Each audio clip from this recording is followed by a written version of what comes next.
নির্বাচন প্রয়োজন। এই অন্তর্বর্তীকালীন সরকার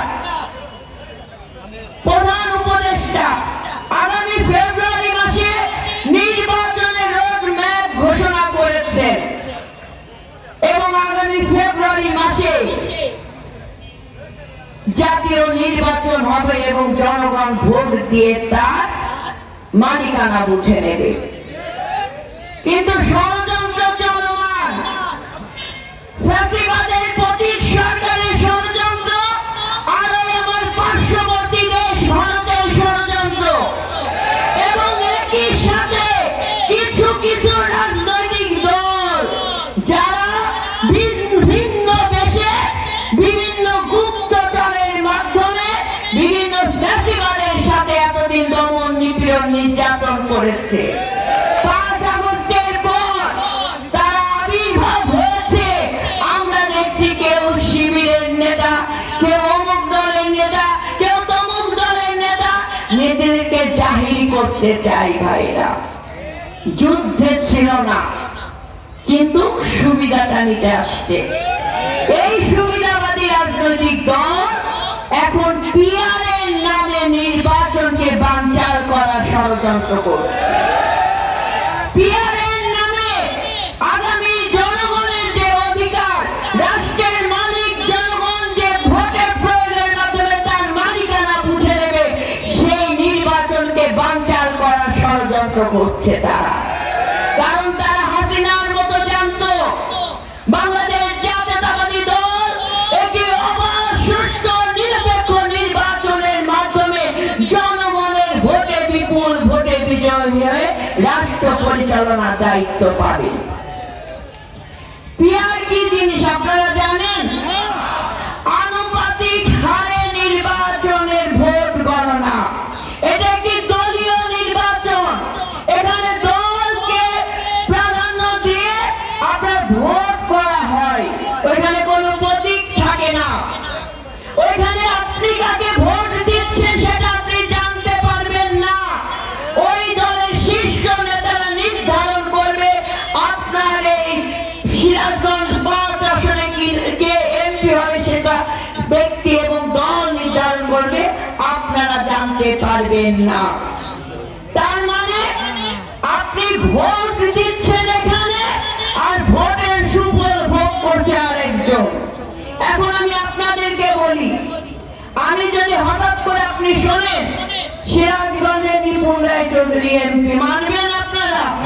কিংবা আমরা বুঝবো যে আপনার কি কি চাহিদা দরকার, কি কি প্রয়োজন আপনার জনগণের? কারণ আপনার সাথে তো আমার কোনো কানেকশন নাই।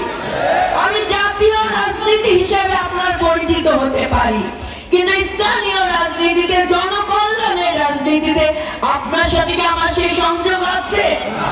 তাই পিআরের নামে যারা ষড়যন্ত্র করছে তাদেরকে আমাদের দাঁত ভাঙা জবাব দিতে হবে। ফ্যাসিবাদের বিরুদ্ধে রুখে দাঁড়াতে হবে, স্বৈরাচারদের বিরুদ্ধে রুখে দাঁড়াতে হবে।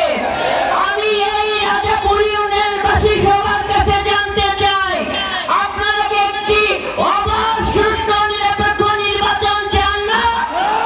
আপনারা বলেন চান না? আপনারা কি আমাদেরকে বলবেন আগামী দিনে বিএনপি যদি ক্ষমতায় আসে প্রত্যেকটি ঘরে নারীদের সন্তানের মুখটা দেখতে পাবো? এখনো স্বপ্ন দেখে। তার জন্য দেশনায়ক জনাব তারেক রহমান ওই গণতান্ত্রিক রাজনৈতিক দলকে ঐক্যবদ্ধ রেখে মুক্তপ্রাণে তিনি অভিভাবকের দায়িত্ব পালন করেছিলেন। আমরা আমাদের বাক স্বাধীনতার মাধ্যমে আমরা প্রতিবাদ করতে পারছি। সুষ্ঠু, নিরপেক্ষ নির্বাচন আপনি আপনার ভোটের যুদ্ধে রাষ্ট্রের সাথী ছিলেন বলে তাদের 22 জন নেতাকে ছেড়ে ধানের শীষ থেকে নির্বাচন করার জন্য মনোনয়ন দিয়েছিলেন, কি তাই নয়? আজকে তারা স্বপ্ন দেখে তারা রাষ্ট্র ক্ষমতায় যাবে, ইসলাম কায়েম করবে। তারা আমার আহ্বায়ক গোলাম ভাই বলছে তারা মা বোনদের কাছে বাড়ি বাড়ি গিয়ে নাকি বেহেশতের টিকিট বিক্রি করে। চাই, ইসলামে কি সুদের ব্যবসা হারাম না হালাল বলেন? কি হারাম না হালাল? তাহলে যদি সুদের ব্যবসা হারাম হয়, আমি যদি সুদের ব্যবসা করে সেটা কি ধর্মসম্মত হবে?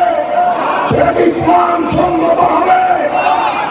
আজকে জামাতে ইসলাম ইসলামী ব্যাংকের মাধ্যমে সুদের ব্যবসা করছে।